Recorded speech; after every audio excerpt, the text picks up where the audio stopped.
अस्सलाम वालेकुम क्लास। वालेकुम सलाम।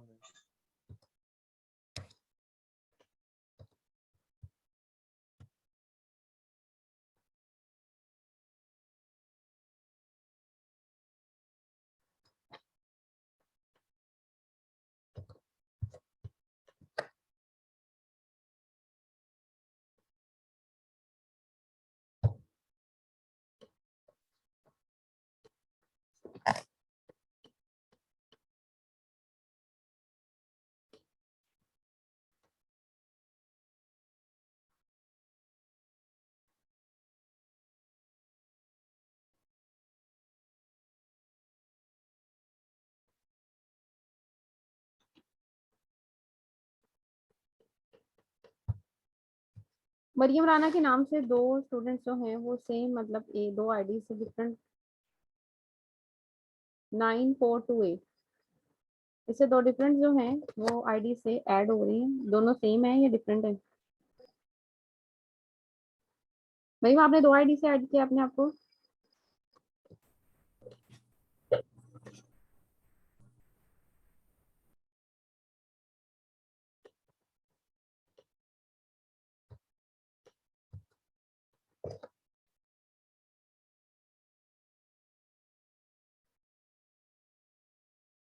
आज आगे पढ़ाने से पहले मैं आप लोगों से थोड़ी सी क्वेश्चनिंग करूंगी,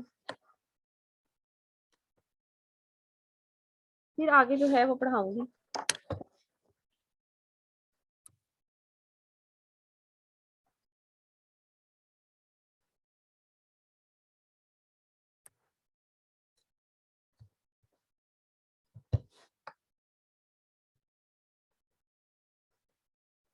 सबसे पहले तो मुझे ये बताएं कि हम लोगों ने इस चैप्टर नंबर 2 में क्या पढ़ा है।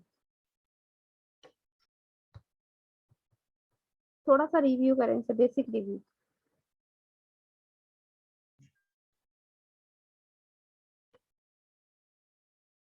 या चैप्टर नंबर 2 से आप लोगों ने क्या सीखा है, थोड़ा बहुत जो भी आपके माइंड में है वो मेरे साथ शेयर करें।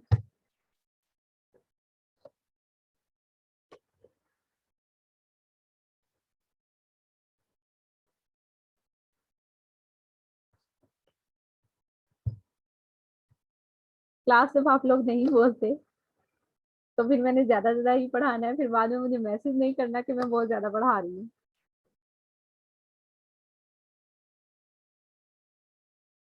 मैंने आप लोगों को लास्ट टाइम भी कहा है, जो भी माइंड में होता है एटलीस्ट मैंने वो तो सामने ओपन किया हुआ है जो आप लोग बता सकते हो। बाकी चले आप लोगों के माइंड में नहीं होगा, कुछ तो बताया करें ताकि कोई आइडिया हो मुझे कि आप लोगों को समझ आ रही है या नहीं आ रही।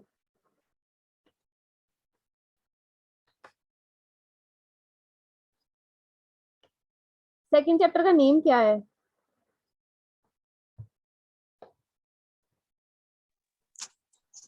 Ma'am introduction to C plus plus. बिल्कुल, introduction to C plus plus के अंदर हमने क्या पढ़ा है?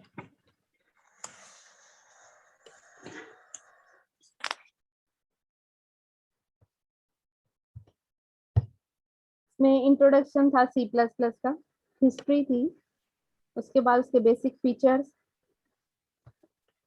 का बेसिक स्ट्रक्चर था। और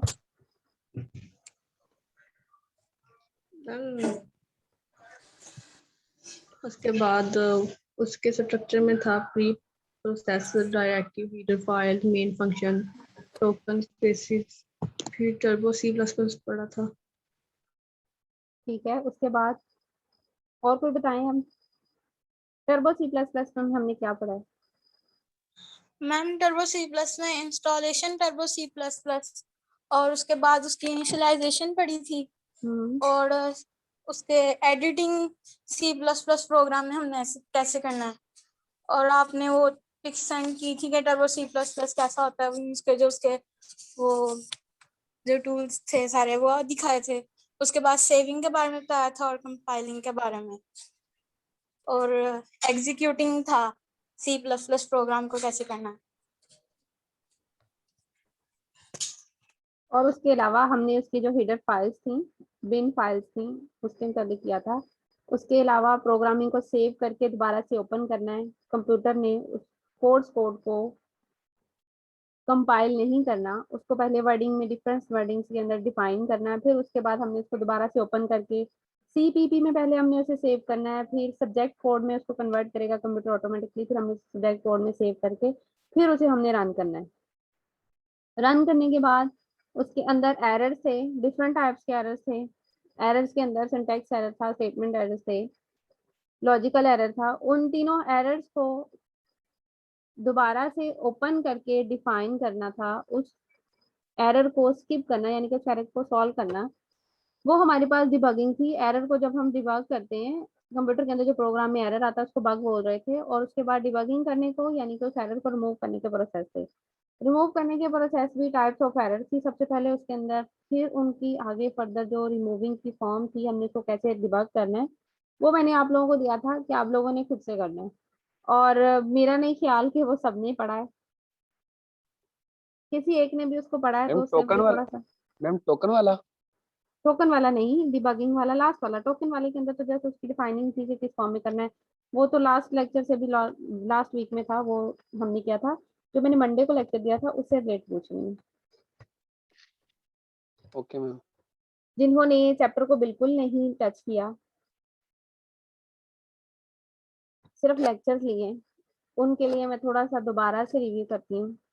ठीक है, हिस्ट्री हमने की थी सबसे पहले, C++ की हिस्ट्री, बेसिक लैंग्वेज थी जो हमारे पास डिफाइनिंग किस फॉर्म में हुई है। 1960 में सबसे पहले लैंग्वेज अपेयर हुई थी प्रोग्रामिंग की। उसके बाद वो कंबाइन होते होते उनके अंदर डिफरेंट चेंजेस आते आते थॉमस ने बी लैंग्वेज जो थी 1960 में 70 में सॉरी इंट्रोड्यूस की थी। बी से ही आगे फर्दर सी डेवलप हुई थी। सी डेवलप होने के बाद उसकी फीचर्स में डिफरेंस चेंजिंग करके अक्टूबर 1985 के अंदर रिलीज होने वाली जो लैंग्वेज थी कमर्शियल तौर पे वो C++ थी। 1980 में C++ डेवलप हुई थी बेल लैब्स के अंदर, लेकिन उसके बाद 1985 में अक्टूबर में कमर्शियल लैंग्वेज के तौर पे C++ थी, वो इंट्रोड्यूस हुई थी। C++ को टर्बो इसलिए बोला जाता है, मैं यहीं पे बता देती हूँ, आगे टर्बो दोबारा से आएगा, क्योंकि इसके अंदर इसकी 3 फाइल्स हैं। इंटरनेशनली तौर पे ये डिफाइन होती हैं, 3 फाइल्स हैं इसके अंदर। ऑटोमेटिकली प्रोग्रामिंग के अंदर 1 बाय 1 चेंजिंग आती जा रही है, उसके अंदर प्रोग्राम ऐड होते जा रहे हैं। हम as a header file just उनका नेम देते हैं और हमारे पास वो प्रोग्रामिंग ऑटोमेटिकली ही उसके अंदर ऐड हो जाती है। वो हमें शो भी नहीं होती, लेकिन जस्ट उसके अंदर ऐड हो जाती है। उसके बाद हमने फीचर्स किए थे C++ के। फीचर्स से लैंग्वेज बहुत ईजीली एग्जीक्यूट हो जाती है, सारी उसकी वर्डिंग भी बहुत ईजी है, लैंग्वेज तो कंप्यूटर भी इजीली अंडरस्टैंड कर लेता है। मशीन इंडिपेंडेंस थी, मशीन भी इसको अंडरस्टैंड करते हुए आगे सब्जेक्ट के तौर पे डिफाइन करती है। सारे ये उसके फीचर्स थे जो हमारे पास यहाँ पे टोटल 12 फीचर थे। सी के साथ उसको कंपेयर भी किया था। सी इतनी एडवांस लैंग्वेजेस नहीं है, लेकिन C++ जो है वो ज्यादा एडवांस है। सी के ही नेम को C++ में कन्वर्ट किया था 1985 में। उसके बाद उसका बेसिक स्ट्रक्चर था। स्ट्रक्चर किस फॉर्म में हमने डिफाइन करना है, इसके अंदर इसकी 3 टाइप थी। प्री प्रोसेसर डायरेक्ट था, मेन फंक्शन था, और प्रोग्राम बॉडी C++ स्टेटमेंट जो हम करली ब्रैकेट्स के अंदर डिफाइन करते हैं। प्री प्रोसेसर्स के अंदर इसकी टाइप्स थी, जिसके अंदर आईस्टॉर्म हमने पढ़ा था। आईस्टॉर्म के अंदर हम अपनी स्टेटमेंट्स ऑटोमेटिकली डिफाइन होती हैं, सिर्फ उसके नेम देते हैं, जो एंगल ब्रैकेट्स के साथ हम इसको डिनोट कर रहे थे। इसका मेथड भी डिफाइन था, डैश के साथ हमने इंक्लूड का वर्ड यूज करते हुए एंगल ब्रैकेट्स के अंदर अपना टाइप किया हुआ हीडर फाइल का जो नेम है वो यहाँ पे इंक्लूड करना है। जो भी हमारे पास फाइल है बिन के अंदर मौजूद होगी उसको हमने डिफाइन करना है। उसका यहाँ पे इसने सिंटैक्स भी दिया था कि हमने उसको कैसे लिखना है, हीडर फाइल का नेम लिखना है।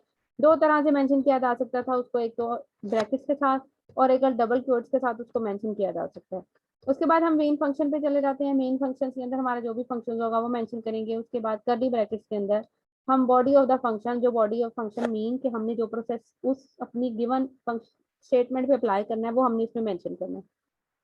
C++ की जो स्टेटमेंट थी, C++ को किस टाइप में मेंशन करना है, ये देखें यहाँ पे वर्ड यूज हुआ है जो लास्ट पे आएगा, कॉड का वर्ड। कॉड जो है ये ऑब्जेक्ट फाइल के अकॉर्डिंग डिफाइन होता है। इसके अंदर हमारे पास जो हम रिजल्ट रिक्वायर्ड अपना स्क्रीन पे देखना चाहते हैं वो रिजल्ट हम इसके अंदर मेंशन करते हैं। जैसे 2 नंबर्स को ऐड करना, तो यहाँ पे मैंने सम ऑफ द आंसर लिखना है कि हमने जो सम करना है 2 नंबर्स को, उनका आंसर यहाँ पे मुझे नोट होना चाहिए, जो भी इसका आंसर आएगा आफ्टर एग्जीक्यूटिंग। यूजिंग कोड भी डिफाइन किया हमने यहाँ पे कि मैसेज जो हमने स्क्रीन पे शो करना है वो हमारे पास यहाँ पे आना चाहिए। उसके बाद टोकन था, टोकन के अंदर कीवर्ड्स थे जो शॉर्टकट कीवर्ड्स हमने यहाँ पे फर्दर यूज करने हैं। आइडेंटिफायर्स थे जो ऑटोमेटिकली लाइब्रेरी के अंदर मेंशन किए हुए वर्ड्स हैं उनको आइडेंटिफाई करते हुए हमने यहाँ पे यूज करना है। उसके अलावा ब्रैकेट्स थी, कॉन्स्टेंट्स थे, कॉन्स्टेंट्स को हमने किस फॉर्म में शो करना है। स्ट्रिंग स्ट्रिंग एंड स्ट्रेटजीज के फॉर्म है। A collection of characters written in the double quotes, ये कैरेक्टर्स के अंदर जो मेंशन होनी है वो पहले भी किया है कि पहले ही लाइब्रेरी में जो चीजें मौजूद है उन्हें यूज करने के लिए हम डबल क्वोट्स के साथ जो है वो मेंशन करेंगे। उसके अलावा ऑपरेटर्स हैं, ऑपरेटर्स में जो भी सिंबल्स आते हैं कीबोर्ड के ऊपर भी ऑपरेटर्स मेंशन होते हैं सारे के सारे। अगर आप देखें 1 2 3 4 5 6 7 8 9 0 के बाद माइनस का साइन और इक्वल के साइन के ऊपर भी मेंशंस हैं कीवर्ड्स जिन्हें आप शिफ्ट के साथ प्रेस करते हैं। ये सारे के सारे जो ऑपरेटर्स हैं ये हमारे पास लैंग्वेजेस के अंदर यूज होने वाले जो ऑपरेटर्स हैं, इसलिए इसे डबल मेंशंस के साथ शो किया जाता है। कीबोर्ड के ऊपर भी इनकी वर्डिंग जो है वो बैक में डिफाइन होती है, हम जस्ट यहाँ से शिफ्ट का बटन प्रेस करते हुए इनको यूज करते हैं। कंप्यूटर के हार्डवेयर के अंदर ऑटोमेटिकली ही इनकी प्रोग्रामिंग सेव की जाती है, इसलिए हम इनको यूज कर सकते हैं। C++ के अंदर भी इसी तरह की कोटिंग है जिसे हम यूज कर सकते हैं। सेपरेट पंक्चुएशंस है, ब्रैकेट्स की डिफरेंट नेम्स होंगे, सेमीकोलन का डिफरेंट यूज होगा, उसके अलावा फुल स्टॉप के लिए हम डिफरेंट यूज करेंगे। ये सब की सब कोडिंग्स हैं जो हमारे पास डिफाइन होगी और हम इनको अपनी मखसूस वर्डिंग के लिए यूज करेंगे। उसके अलावा था वाइट स्पेसेस, स्पेस देनी है। C++ के अंदर जो कंपाइलर है स्पेस को इग्नोर कर देता है, इतना आप लोगों ने माइंड में रखना है। जितनी मर्जी आप स्पेस यहाँ पे देंगे, जब कंपाइल होगा फंक्शन तो वो ऑटोमेटिकली जो है वो स्पेस जो है वो मिस हो जाएगी, रीड नहीं होगी। उसके बाद टर्बो C++ जो मैं पहले भी बता चुकी हूँ, उसको इंस्टॉल किस फॉर्म में करना है। उसकी 3 फाइल्स आएंगी जिसके अंदर हीडर फाइल, लाइब्रेरी फाइल्स होंगी और सोर्स फाइल्स की कोड्स होंगी, वो हमने जस्ट यूज करनी है, ऑटोमेटिकली वो एग्जीक्यूशन फॉर्म में आ जाएंगे। Initial turbo C++ IDE EXE के साथ हम उसको मेंशन करते हैं, फिर उसको सेव किया जाता है कंप्यूटर के अंदर और आप उसको इंस्टॉलिंग करेंगे। इंस्टॉलिंग के लिए जब उसको क्लिक करेंगे तो वो रन होगा, रन होने के बाद जो है वो प्रोसेस होकर फाइल हमारे पास सामने आ जाएगी। उसके बाद हमारे पास जब ओपन होता है C++, उसके ऊपर ऑप्शन है जो मैंने पिक्चर भी शेयर की थी, जहाँ पे बुक पे थोड़ी पिक्चर जो है वो डल आ रही है, जहाँ पे साइंस है हमारे पास 3 लाइन के साइन है, उसके बाद फाइल है, एडिट है, सर्च, रन, कंपाइल, इन सब की डिटेल भी चैप्टर के अंदर दी हुई है। सेटअप डायरेक्टरी के अंदर इन सब की डिटेल्स डिफाइन है। एक से ज्यादा अगर आप फाइल्स इंक्लूड करना चाह रहे हैं या लाइब्रेरी के अंदर से फाइल इंक्लूड करना चाह रहे हैं और हीडर फाइल भी देना चाह रहे हैं, वो भी यहाँ पे सारे सारे ऑप्शन हैं। सेपरेटली हम इनको देके ओके करेंगे तो ऑटोमेटिकली वो 1 बाय 1 जो है वो क्रिएट होते हुए इंस्टॉल होंगे। C++ को पहले से ऑटोमेटिकली इंस्टॉल करने के बाद हम उसको क्रिएट और एडिट भी कर सकते हैं। इसके ऑप्शन भी यहाँ पे फाइल के अंदर मौजूद हैं। फाइल के साथ यहाँ पे एडिट का ऑप्शन आ रहा है, एडिट के अंदर आगे फर्दर ऑप्शन आते हैं, न्यू और एडिट का। एडिट के लिए क्लिक करेंगे तो ऑटोमेटिकली आपके पास वो फाइल्स सामने शो होगी जो आपने पहले से सेव की होंगी, उसमें से जो सी फाइल चूज करेंगे, चूज करने के बाद आप उसमें एडिट कर सकते हैं। सेविंग C++ को सेव करने के लिए मैंने पहले भी बता दिया, दोबारा से भी बता देती हूँ, .cpp के साथ हम इसको सेव करेंगे। उसके अलावा F2 प्रेस करके भी हम इसे सेव कर सकते हैं। cpp के साथ हमने सेव करना है। cpp के साथ जब सेव कर लेंगे अपनी फाइल तो कंप्यूटर इसको ऑटोमेटिकली एग्जीक्यूट नहीं करेगा, इसको कन्वर्ट करेगा पहले, फिर उसके बाद जो है कंपाइलिंग होने के बाद इसको हम दोबारा से सेव करेंगे OBJ में या ऑब्जेक्ट सोर्स कोड में। ऑब्जेक्ट सोर्स कोड को जो है कंप्यूटर रीड करेगा, रीड करने के बाद हमारा जो रिजल्ट है वो डिस्प्ले होगा। लिंकिंग का C++ प्रोग्राम लिंकर जो है वो ऑटोमेटिकली ही लिंक कर देता है CPP फाइल को OBJ फाइल में, इसलिए हमें उसको भी एग्जीक्यूटिंग नहीं करनी पड़ेगी। एग्जीक्यूटिंग के लिए हमें जैसे इसको रन प्रेस करना पड़ेगा और फंक्शन हमारा जो है वो रन हो जाएगा। इसकी पूरी एक फिगर टाइप डायग्राम भी यहाँ पे बनाई हुई है कि हमने यूजर्स के अंदर सोर्स देना, एरर आएगा तो एरर दोबारा से कंपाइल करना पड़ेगा, हमें रिवाइज अपनी सोर्सेज को रिवाइज करना पड़ेगा, सिंटैक्स एरर की फॉर्म बनेगी और फिर दोबारा फंक्शन जो है वो इस काबिल होगा कि हम उसको एग्जीक्यूट कर सकेंगे। इसके अंदर आगे डिबगिंग थी, डिबगिंग इन टर्बो C++, ये मैंने जस्ट थोड़ा सा डिफाइन किया था और आप लोगों को कहा था आप लोगों ने खुद से करने हैं, सिर्फ 2 ही पेजेस थे। इसमें एरर जो है, an error in a computer program is known as bug, और जिस प्रोसेस के अकॉर्डिंग हम इस एरर को रिमूव करते हैं वो डिबगिंग कहलाता है। टाइप्स ऑफ एरर थी जो मैंने डिफाइन की थी, सिंटैक्स एरर, सिंटैक्स एरर के अलावा लॉजिकल एरर और हमारे पास रन टाइम एरर था। सबसे बेसिक जो है, सबसे पहले जो सिंटैक्स एरर है, इसके अंदर हम मिसप्लेस कर देते हैं वर्डिंग को। वर्डिंग टाइप करते हुए हम एक आधा वर्ड जो है वो आगे टाइप कर दें या कुछ एक्स्ट्रा स्पेलिंग्स टाइप कर दें, ये हमारे पास सिंटैक्स एरर कहलाता है। एग्जांपल मैंने इसकी दी थी, दोबारा से फिर आज थोड़ा सा रिपीट कर देती हूँ। A collection of rules for writing program in a program language down as syntax error. Syntax कहलाता है, सिंटैक्स मीन जो हम राइटिंग कर रहे हैं प्रोग्राम के अंदर, लैंग्वेज लिख रहे हैं, इंग्लिश लैंग्वेज में हम लिखते हैं वर्डिंग, उसके अलावा हम मैथ्स की वर्डिंग लिखेंगे। इस टाइप की जो हमने प्रोग्रामिंग लैंग्वेज के अंदर लिखनी है उसको सिंटैक्स कहते हैं।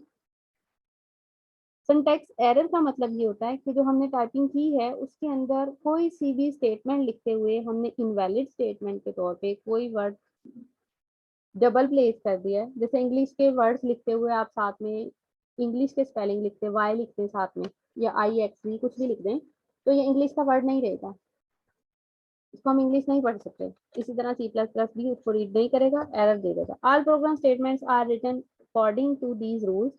Syntax error is a type of error that occurs when an invalid statement is written in program. The compiler detects syntax error and display error message जो हमारे पास शो हो जाएगा। दोबारा से हम इसको ओपन करेंगे, ऊपर करके फिर हम इसको सॉल्व करेंगे।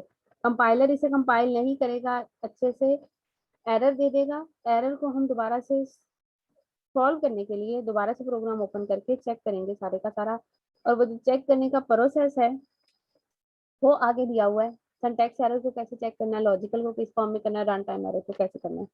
उससे पहले केसेस हैं, जो फॉलोइंग केसेस हैं इंपॉर्टेंट केसेस, जिनके अकॉर्डिंग सिंटैक्स एरर जो है वो डिफाइन होता है, शो होता है। The statement terminator to missing at the end of the statement. Terminator miss कर दें हम, स्टॉप लगाना था हमने स्टॉप नहीं लगाया, हमने कॉमा लगा दिया। ब्रैकेट क्लोज करनी थी, हमने ब्रैकेट क्लोज नहीं की। ये सारे के सारे जो एरर्स हैं, ये एरर्स हमारे सिंटैक्स एरर में आते हैं, जिसमें हम प्रोग्राम लिखते हैं।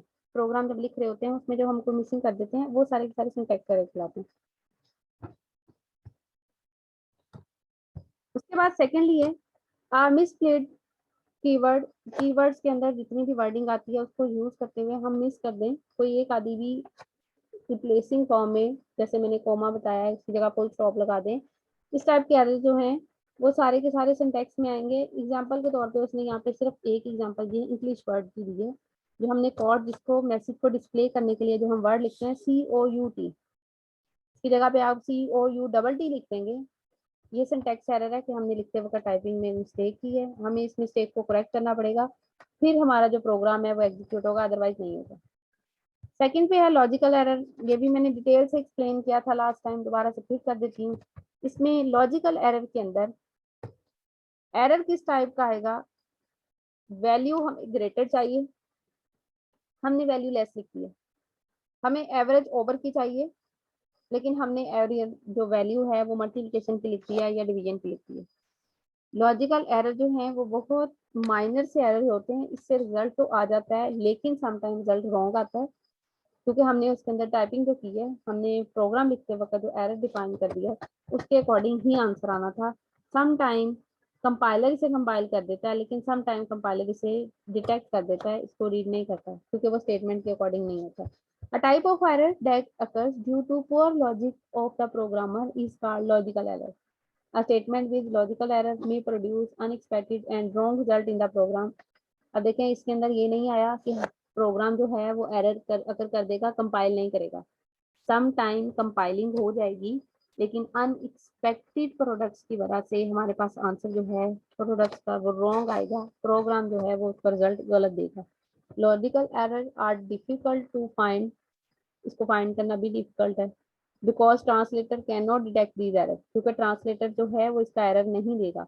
जैसे एग्जांपल के तौर पे आप में से किसी ने प्रोग्राम ऐड किया, उसके अंदर A 5 लिखना था और आपने A 5 लिख दिया, प्रोग्राम एग्जीक्यूट हो गया, हमारी रिक्वायरमेंट के अकॉर्डिंग आंसर नहीं आया और हमें ये भी कंफर्म हो चुका कि आंसर रॉन्ग है। अब आंसर रॉन्ग क्यों है, इस टाइप का जो एरर है उसको कहता है फाइंड करना बहुत डिफिकल्ट है, क्योंकि इसके अंदर प्रोग्राम ने हमें एग्जैक्ट एरर नहीं देना, हमें खुद से दोबारा फाइंड करना पड़ेगा एरर, और इस तरह का एरर फाइंड करना बहुत डिफिकल्ट होता है, क्योंकि एरर अगर आएगा तो हमारे पास स्टेटमेंट आ जाएगी कि स्टेटमेंट के अंदर एरर है। जब एरर ही वो शो नहीं करेगा, हमें खुद से फाइंड करना, एरर जो है वो पूरे प्रोग्राम को दोबारा से रीड करना पड़ेगा, फिर पता चलेगा कि एरर कहाँ पे है। The logical error can only be detected by examining the program thoroughly. कहता है इसके लिए हमें प्रोग्राम को दोबारा से एग्जीक्यूट करने के लिए प्रोग्राम के अंदर पूरा का पूरा दोबारा प्रोग्राम रीड करना पड़ेगा, फिर हमें जो है वो डिफरेंट डिफरेंट वेज में उसके वेज मिलेंगे। लाइक कहता है कंडीशन है कि हमने लेस देन लिखना था, हमने ग्रेटर देन लिख दिया, या ग्रेटर लिखने के लिए आप लेस लिख दें। सेकेंडली मल्टीप्लिकेशन लिखना था, उसकी जगह पे डिवीजन लिख दी है, प्रोग्राम ने एग्जीक्यूट कर देना है। दो नंबर्स हैं, हमको सम करना है, उसकी जगह आपने माइनस लिख दिया है, माइनस के अकॉर्डिंग भी उसने एग्जैक्ट कर देना है क्योंकि हमने फंक्शन लिख दिया है, लेकिन एरर हमारे आंसर में कहीं भी शो नहीं होगा।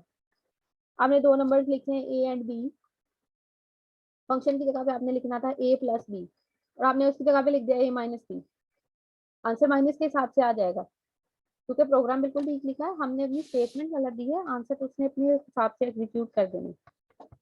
Logical error is the most difficult type of error for the following reasons. इसकी डिफरेंट रीजंस हैं। सबसे पहले कंपाइलर ने इसे डिटेक्ट नहीं करना, कंपाइलर ने इसे शो नहीं करना कि यहाँ पे एरर आ रहा है, कंपाइलर ने इसको एग्जीक्यूट कर देना है और फंक्शन का प्रोग्राम का जो आंसर है वो हमारे पास आ जाना है। Secondly it does not crash the program, ये प्रोग्राम को क्रैश नहीं करेगा, यानी कि प्रोग्राम को स्टॉप नहीं करेगा, कंपाइल कर देगा। That is why it is difficult to detect, इसलिए ये मुश्किल है, कहते हैं फाइंड करना इसको बहुत मुश्किल होगा। The user needs to review the whole program, इसके अंदर एरर को फाइंड करने के लिए यूजर को सारे का सारा प्रोग्राम जो है वो दोबारा से रीड करना पड़ता है, और रीड करने के लिए प्रोग्राम छोटा सा बेसिक का प्रोग्राम हो तो बहुत इजी है, लेंथी प्रोग्राम लिखा होगा तो उसको पढ़ना भी बहुत ज्यादा डिफिकल्ट होगा। It may take a lot of time for detecting logical error, और लॉजिकल एरर को फाइंड करने के लिए बहुत सारा टाइम रिक्वायर्ड होता है। नेक्स्ट और थर्ड एरर है रन टाइम एरर है। इसमें फंक्शन जब एग्जीक्यूट के ड्यूरेशन में आएगा तब ये एरर डिफाइन होगा और एग्जीक्यूशन जो है वो स्टॉप हो जाएगी। प्रोग्राम मेंशन है, प्रोग्राम को हमने सेव कर लिया है, सेव करने के बाद हमने उसको सीसी फाइल से ऑब्जेक्ट फाइल में जब कन्वर्ट किया है, ऑब्जेक्ट फाइल में कन्वर्ट करने के बाद जब हमने इसे रन करना है तब प्रोग्राम ने हमें उसके अंदर एरर शो करना है, अदरवाइज यह इस टाइप का एरर जो है वो वैसे शो नहीं होगा। A type of error that occurs during the execution of program is known as runtime error. Execution के दौरान जब प्रोग्राम एरर देता है उस टाइप का एरर रन टाइम एरर कहलाता है। It is case when a statement directed the computer to execute an illegal operation such as dividing a number by zero. ये मैंने उस दिन भी बताया था। कंप्यूटर के अलावा अगर आप कैलकुलेटर में देखें, कैलकुलेटर में हम सारे के सारा प्रोग्राम लिख देते हैं और अंदर एक वैल्यू लिखते हैं समथिंग ओवर जीरो, और रिजल्ट के लिए अपना आंसर के लिए हम इक्वल प्रेस कर दें, तो इस टाइप के लिए हमारे पास आंसर क्या आता है, अनडिफाइंड आता है। अनडिफाइंड। ठीक है, इस टाइप के एरर्स के लिए कहता है ये इस टाइप के जो एरर्स हैं ये रन टाइम एरर है। जब एग्जीक्यूशन होगी फंक्शन की सिर्फ तब शो होगी, ये अदरवाइज शो नहीं होता। तीनों एरर्स में अब मेन डिफरेंस जो है, सबसे पहले वाला जो है सिंटैक्स एरर है। उसमें सबसे जल्दी जो एग्जीक्यूशन से भी पहले हमारे पास एरर प्रोग्राम ने खुद ही शो कर देना है, वो सिंटैक्स एरर है, क्योंकि उसके अंदर हमने टाइपिंग करते हुए का वर्ड्स की मिस्टेक की होगी, ब्रैकेट्स की मिस्टेक की होगी, किसी भी तरह के पॉइंट्स की मिस्टेक होगी हमारी, प्रोग्राम ने उसे वहीं पे हमें डिनोट कर देना कि हमने इसको एरर को क्रिएट किया।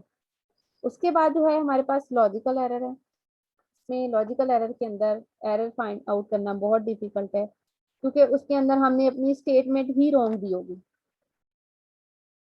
स्टेटमेंट रॉन्ग से मुराद है कि हमने जब इसको मैथमेटिकली सॉल्व करना है तो हमने एडिशन, सब्ट्रैक्शन, मल्टीप्लिकेशन, डिवीजन, इस टाइप की जो हमने डिफिकल्टीज की होंगी ये डिफरेंट हो जाएंगी।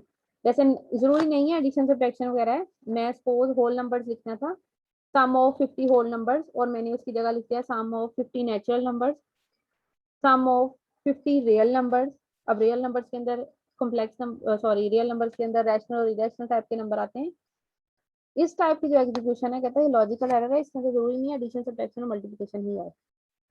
उससे नंबर थर्ड पे है रन टाइम एरर। इसमें फंक्शन जो है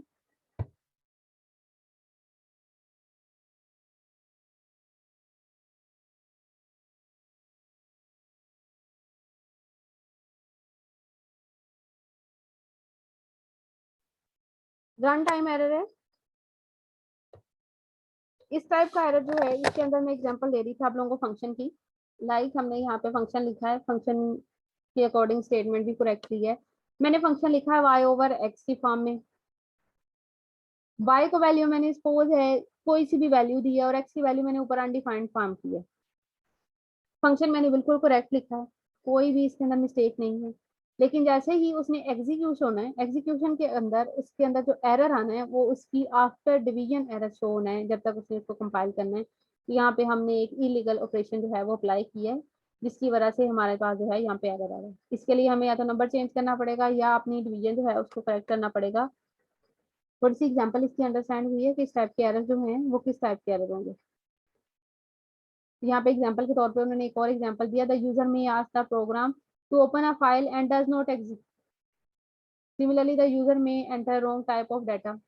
इसमें दो एग्जांपल उसने दिए हैं, या तो डाटा गलत हो गया होगा। डाटा गलत किस फॉर्म में होगा कि हमने नंबर जो है वो बिल्कुल करेक्ट दिए हुए हैं, लेकिन हमने एक नंबर देते हुए बीच में अनडिफाइंड की अगर मैंने टर्म दे दिया तो अनडिफाइंड के अकॉर्डिंग वो एग्जीक्यूट नहीं करेगा। सिंटैक्स एरर भी नहीं है, ये लॉजिकल एरर नहीं है, ये रन टाइम एरर है, क्योंकि इसके प्रोग्रामिंग के अंदर जितनी भी अभी तक प्रोग्रामिंग है उसके अंदर अनडिफाइंड जो है वो टर्म एक डिफरेंट टर्म है। अब जैसे ही रन टाइम एरर है, रन टाइम एरर जो है वो एट द लास्ट जब प्रोग्राम में एग्जीक्यूट होना है तब शो होना है, बाकी जो है वो वन बाय वन शो हो जाएंगे। लॉजिकल ने बिल्कुल भी शो नहीं होना, क्योंकि वो हमारी अपनी स्टेटमेंट की मिस्टेक है। अब एरर्स को कैसे हमने डिबग करना है, उसको किस तरह हमने सॉल्व करना है अपनी एरर्स को, उसको डिबगिंग कहते हैं। Debugging features of Turbo C plus plus. Turbo C plus plus provide many useful dubbing features. इसमें मुख्तलिफ टाइप्स के डबिंग फीचर्स हैं। वन बाय वन स्टेपिंग है, वाचिंग है। वाचिंग के अंदर ही हमारे पास शो करेगा कि हमारे पास एरर जो है उसके नीचे लाइन शो हो जाएगी। इसमें सबसे पहले जो है डिबगिंग फीचर्स को एक्सप्लेन किया हुआ है। Turbo C++ provides many useful debugging features. The dubbing features of Turbo C++ are available in debug menu. इसका मेन्यू भी होगा debug का, इसके अंदर डिफरेंट टाइप्स के जो फीचर्स हैं वो डिनोट किए हैं। उसमें से हम सिलेक्ट कर सकते हैं, सिलेक्ट करके हम अपने ऑप्शंस के अकॉर्डिंग इनको फाइंड कर सकते हैं। सम इम्पोर्टेंट फीचर जो है यहाँ पे डिफाइन किए हुए हैं। सबसे फर्स्ट पे सिंगल स्टेप, सिंगल स्टेपिंग है। A program may not execute even if it has been compiled successfully. एक प्रोग्राम इजीली कंपाइल्ड हो चुका है, लेकिन कहता है प्रोग्राम में नॉट एग्जीक्यूट, एग्जीक्यूट नहीं होगा, कंपाइल तो ऑटोमेटिकली हो चुका है। इस टाइप का जो एरर है उसको डिबग करने के लिए हमने एरर को फाइंड करने के लिए एक ही टाइम में हमने स्टेपिंग वाला जो ऑप्शन है उसको सिलेक्ट किया जाएगा। सिंगल स्टेपिंग इसमें होगा ये कि फॉलोइंग प्रोसीजर अप्लाई किया जाएगा। लाइक यहाँ पे रन के अंदर जाएंगे, ट्रेस इनटू और प्रेस F7। रन वाला जो ऑप्शन था हमारे पास, अगर आपके पास पिक्चर अभी है इसके अंदर रन वाला भी ऑप्शन है हमारे पास, ऊपर दिया हुआ है।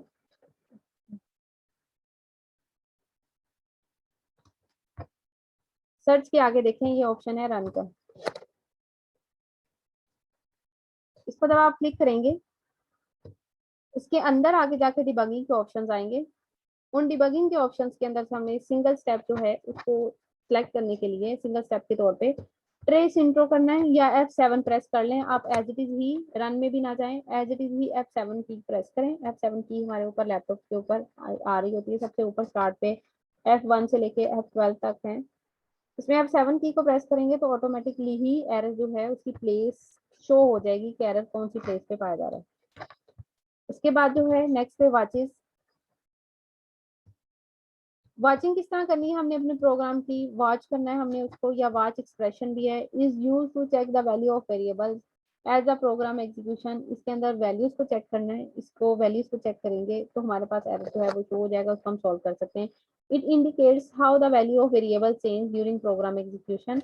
इसमें जैसे मैंने एग्जाम्पल दी है कि हमने y ओवर x फंक्शन जो है उसकी आंसर हमें रिक्वायर्ड है और मैंने x के वैल्यू जो है वो इन्फिनिटी दे दी है और y की मैंने कोई सी भी वैल्यू दी है, तो एरर आ गया हमारे पास अनडिफाइंड। इसके लिए हमने फंक्शन के लिए वैल्यूज को चूज करने के लिए हमने या तो इसके तीन प्रोसेस हैं वाच करने के लिए एरर को, वो प्रोसेस मैं बाद में डिफाइन करती हूँ। ये सिर्फ वाच का मीन है कि इसके अंदर हमने वैल्यूज को चेक करना है। सबसे पहले वैल्यूज अगर हमारी करेक्ट है फिर हमने फर्दर सेकंड स्टेप पे जाना है। अगर हमारी वैल्यूज गलत हैं तो हम वही उसको चेक करेंगे, सबसे पहले वैल्यूज को ठीक करेंगे। जैसे x is equal to infinity दिया हुआ है, उसको मैं और वैल्यू कोई से दूंगी, क्योंकि इन्फिनिटी के लिए वो कभी भी प्रोसेस नहीं करेगा। वैल्यू को चेंज करूंगी, फिर उसके बाद उसको एग्जीक्यूट करूंगी तो ऑटोमेटिकली हो जाएगा। लेकिन अगर कोई वैल्यू मैंने इस टाइप की दी है, टोटली डिफरेंट दी है, तो उसके लिए मुझे कहता है फॉलोइंग प्रोसीजर अप्लाई करने पड़ेंगे। सबसे फर्स्ट पे place the cursor on the variable whose value is to be check. सबसे पहले हमें उस वेरिएबल के कर्सर पे जाना पड़ेगा, कर्सर को वेरिएबल पे लेके जाना पड़ेगा जिसकी वैल्यू हमने चेक करनी है। उसके बाद हमने जब उसको चेंज करना है अगर, तो सबसे पहले हमने इसको पूरे अच्छे से डिटेल से चेक करना है, क्योंकि वो हमें पेयर नहीं हो रही होगी, सिर्फ एक्स और वाई पेयर हो रहे होंगे। वैल्यू जो है वो हमने फंक्शन बार के अंदर दी होगी, वो हमें पेयर नहीं होगी। सब मेन्यू विल अपेयर। जब डिबग के बाद आप वॉचेस पे जाएंगे तो मेन्यू जो है वो हमारे पास अपेयर होगा। मेन्यू को अपेयर करने के लिए, चेंजिंग लाने के लिए हम या तो ऐड वॉच का बटन प्रेस करेंगे, या सेकेंडली आप कहते हैं प्रेस कर लें कर्ट प्लस F7। देखिए F7 से ही रन टाइम एरर जो था हमारे पास शो होगा। रन करते वक्त जो एरर आया था वो F7 से ही हमारे पास शो होगा। इसमें अब एडिटिंग करनी है तो कर्ट प्लस F7 प्रेस करेंगे तो उसके अंदर एडिटिंग होगी। डायलॉग बॉक्स ओपन होगा, उसके अंदर सारा का सारा एक्सप्रेशन डिफाइन होगा, उसके अंदर हम उसको चेंज कर लेंगे। उससे नेक्स्ट पे है हम ओके क्लिक करेंगे या एंटर क्लिक करें, हमारी विंडो जो है वो दोबारा से अपेयर जो थी वो सिंबल्स के तौर पे डिफाइनिंग फॉर्म में फिर से स्टॉप हो जाएगी, और हम दोबारा से F7 प्रेस करेंगे और हमारे सिंगल स्टेपिंग जो प्रोसेस है वो कंप्लीट हो जाएगा। विंडो अपेयर होगी जिसके अंदर हमारा सारा का सारा फंक्शन अपेयर हो जाएगा और जिसको हमने करेक्ट भी कर लिया। इससे नेक्स्ट पे है नंबर 3 पे है ब्रेक पॉइंट्स हैं। पॉइंट वाइज इसको ब्रेक करना भी कहते हैं, फंक्शन को पॉइंट वाइज चेक करना। A breakpoint is used to mark a part of a program where program execution will stop.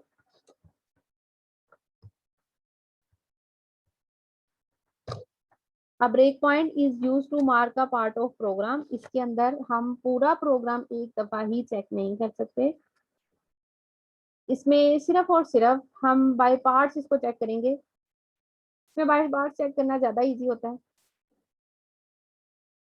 जैसे एक पैरा आप लोगों ने वर्ड में लिखा है, आप उसमें वर्ड में चेक करें, उसके अगर नीचे लाइन नहीं आ रही ग्रीन या रेड तो इट्स मीन वो ओके है। इसी तरह C++ के अंदर बाय पार्ट्स इसको चेक किया जाता है। ब्रेक पॉइंट से यही बोलते हैं कि बाय पार्ट्स हम इसे चेक करते हैं।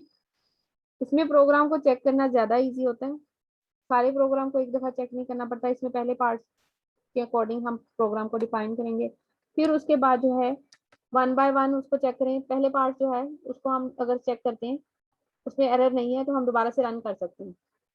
अगर पहले पार्ट में कोई एरर था हम उसको वहीं पे करेक्ट करके एरर को रन करेंगे, ऑटोमेटिक फंक्शन एग्जीक्यूट हो जाएगा। सेकंड पार्ट पे जाने की फिर जरूरत ही नहीं रहेगी, ना ही पूरा का पूरा फंक्शन देखना पड़ेगा कि पूरा का पूरा फंक्शन कैसे चेक किया जाए, जिसके अंदर जो है प्रोग्रामिंग को दोबारा से डिबग करके हमें इसको दोबारा से एग्जीक्यूट करना पड़ेगा। इसके फॉलोइंग फीचर्स हैं। Place the cursor on the line on which the break point is to be insert. जहाँ पे हमने अपने ब्रेक पॉइंट इंसर्ट किए होंगे कर्सर को वहां पे मूव करना पड़ेगा। या आप सेकेंडली कहता है सेलेक्ट कर लें डिबग, उसके अंदर टॉगल का एक वर्ड आएगा, उसमें अपने प्रोग्राम को हमने पार्ट वाइज कन्वर्ट करना है। लाइक मेरे पास तो प्रोग्राम लिखा हुआ है, मैं सपोज करती हूँ मेरे पास यही प्रोग्रामिंग की कंडीशन है, मैंने ये पूरा पहरा लिखा हुआ है। जैसे मैं डिबग पे जाऊंगी टॉगल का वर्ड आएगा, वहां से मैं इसको खुद से सिलेक्ट करूंगी जितना भी प्रोग्राम मैंने ब्रेक करना है। लाइक मैंने सिर्फ और सिर्फ इतना सा पार्ट जो है वो ब्रेक कर लिया, वहां से सिर्फ और सिर्फ इसको रीड आउट करूंगी और फंक्शन के अंदर दोबारा से एग्जीक्यूट करते हुए इसको दोबारा से प्रोग्रामिंग में प्रोसेस में अप्लाई करूंगी। कंपाइल में जाके दोबारा से एग्जीक्यूट हो जाएगा अगर इसमें एरर नहीं होगा। अगर इसमें एरर है इसको करेक्ट करूंगी, करेक्ट करने के बाद प्रेस कर दूंगी कर्ट प्लस F9, तो ब्रेक पॉइंट के अकॉर्डिंग हाईलाइट के अकॉर्डिंग ये शो होगा। शो होने के बाद इसको चेक करके हम दोबारा से इसको इंसर्ट कर देंगे और हमारा फंक्शन जो है वो दोबारा से प्रोसेस हो जाएगा। इन केस अगर इसके अंदर प्रॉब्लम नहीं है, मैं सेकंड पार्ट जो भी मैंने सेलेक्ट किया होगा उसको चेक करूंगी, ये दोबारा से हाईलाइट हो जाएगा। इसके अंदर इसका प्रोग्राम के अकॉर्डिंग फाइल भी हाईलाइट हो जाएगी, वहां से इसको चेक करेंगे, चेक करके दोबारा से इसको रिपीट करके हम अपना प्रोग्राम जो है वो एग्जीक्यूट कर सकते हैं। नंबर 8 पे है evaluate या modify window. The evaluate or modify window is used to change the value of variables during program execution. It can be useful if the user is single stepping the program and want to change the value of a certain variable. Number 4 पे है हमारे पास debugging का जो 4 part है, जिसके अंदर हमने अपने एरर को करेक्ट कर सकते हैं। सबसे फर्स्ट पे जो हमारे पास है, उसके अंदर हम एरर को, रन टाइम एरर को डिनोट कर सकते हैं। उसमें एग्जीक्यूशन के ड्यूरेशन में जो हमारे पास प्रोग्राम में एरर आ रहा है वो था। सेकेंडली स्टेटमेंट वाइज है। थर्डली हमारे पास जो है वो स्टेपिंग वाइज है। उसके अंदर हम स्टेपिंग वाइज यानी कि पार्ट को ऐड करके, खुद से हाईलाइट करके, फिर उसको एरर को डिनोट करके चेंज कर सकते हैं।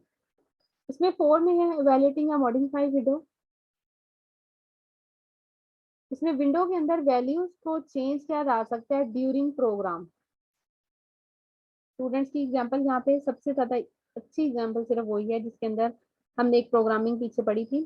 एग्जांपल के तौर पे ये नंबर्स ऑफ स्टूडेंट्स हमने देने हैं। अब एक स्टूडेंट के लिए तो एक कंप्यूटर क्रिएट प्रोग्राम नहीं क्रिएट किया, जिसके अंदर फेल और पास वाली एग्जांपल थी। स्टूडेंट के नंबर हमें जो मार्क्स हैं वो 1 बाय 1 वहां पे देने पड़ेंगे, और फिर हमारे पास आंसर जो है वो स्क्रीन पे शो होगा, फेल है या पास है। इसमें विंडो की मॉडिफिकेशन आती है कि हमने एक स्टूडेंट के मार्क्स दिए, उसके अकॉर्डिंग मुझे जो प्रोग्रामिंग चाहिए वो मेरे पास शो हो जाएगा उसका रिजल्ट। फिर सिंगल स्टेपिंग के अकॉर्डिंग प्रोग्राम जो है वो स्टॉप होगा। दोबारा से मैं इसके अंदर वैल्यू दूंगी, फिर दोबारा से प्रोग्राम जो है वो एग्जीक्यूट होगा, फिर दोबारा से मेरे पास जो है वो 1 बाय 1 रनिंग आती जाएगी। इसके लिए सबसे ज्यादा इजी वे ये है, छोटा प्रोसीजर हम अप्लाई करते हैं डिबग के अंदर जाकर, इवैल्यूएट और मॉडिफाई का वहां पे साइन आता है, उसको शो करते हैं। A new window will appear with 3 fields. 3 fields के साथ आती है। सबसे पहले enter the name of the variable whose value is to modify in expression field. Secondly, enter the new value for the variable in new value field, and the value of the third field result will also change automatically. इसकी सबसे best example वही है कि मैंने दोबारा से फिर repeat कर देती हूँ कि हमारे पास नंबर ऑफ स्टूडेंट्स हैं, उनका हमने डाटा कलेक्ट किया हुआ है, पास और फेल के अकॉर्डिंग हमने सिर्फ उसको कैलकुलेट करना है। प्रोग्राम को हमने एक बार ही एग्जीक्यूट करना है। If students marks is 40 then is pass, otherwise consider fail. If less than to 40 से कम है तो वो फेल कंसीडर होगा, अदरवाइज वो पास कंसीडर होगा अगर ग्रेटर और इक्वल टू 40 है। इसके लिए 1 बाय 1 स्टूडेंट्स के मार्क्स ही सिर्फ देने पड़ेंगे। कहते हैं इसको मार्क्स देने के लिए सिर्फ एक ही कंडीशन होगी। प्रोग्राम के अंदर डिबगिंग के अंदर हम जाएंगे, एक विंडो छोटी सी आइकन के तौर पर विंडो अपेयर होगी, उसकी 3 फील्ड्स होंगी। सबसे पहले तो नेम दें, नेम के साथ नंबर दे देंगे हम। न्यू वैल्यू दी है हमने, न्यू वैल्यू के बाद रिजल्ट हमारे पास ऑटोमेटिकली डिस्प्ले होता जाएगा। पूरा का पूरा प्रोग्राम दोबारा से ओपन करके एग्जीक्यूट नहीं करना पड़ेगा, ना ही उसको कंपाइलर के अकॉर्डिंग कंपाइल करना पड़ेगा, डायरेक्टली ही सारा वे के अंदर जो है वो काम होता जाएगा। चैप्टर 2 जो है वो मैंने दोबारा से एक दफा रिपीट किया है। लास्ट पे ये डिबगिंग का मैंने आपको दिया था टॉपिक पढ़ने के लिए, जो कि मुझे नहीं लगता कि आप में से ज्यादातर स्टूडेंट्स ने पढ़ा है।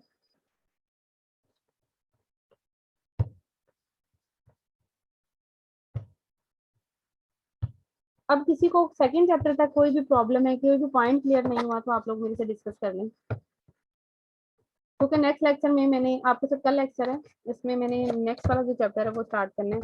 और मुझे एक बात और बताएं, आप में से किसी ने इंस्टॉल की है C++? यस मैम, कर लिया। हो गई है इजीली? यस मैम, हो गया। सबने की है, सब कर लें उसे। और अगर किसी को कोई प्रॉब्लम आ रहा है तो जो कल लेक्चर है आप लोग मेरे से उसमें मुझे बताएं जरा क्या प्रॉब्लम आ रहा है, अगर इंस्टॉल नहीं हो रही तो, क्योंकि मुझे पता है कुछ स्टूडेंट्स के लैपटॉप में वो इंस्टॉल नहीं होगी।